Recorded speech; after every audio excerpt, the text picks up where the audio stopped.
the Somali and Latino communities. I'm about the American communities.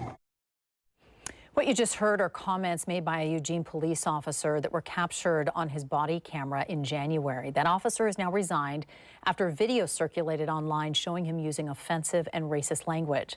Fox's Jova Thiathil tells us what's in the video and how police are responding to the situation.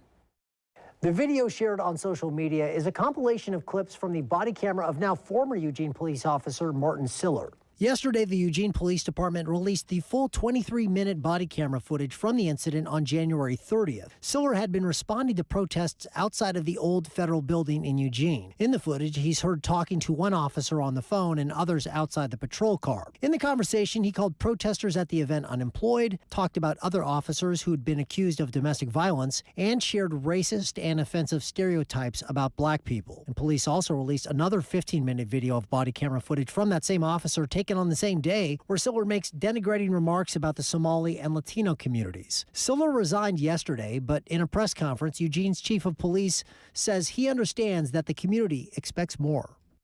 This incident, much like any other incident that happens, there's probably nothing I can do in the short term to repair this.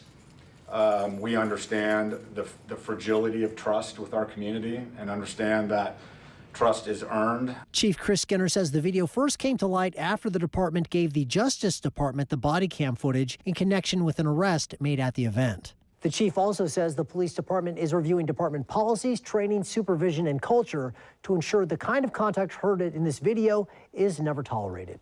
I'm Jova Thiathil for Fox 12 Oregon.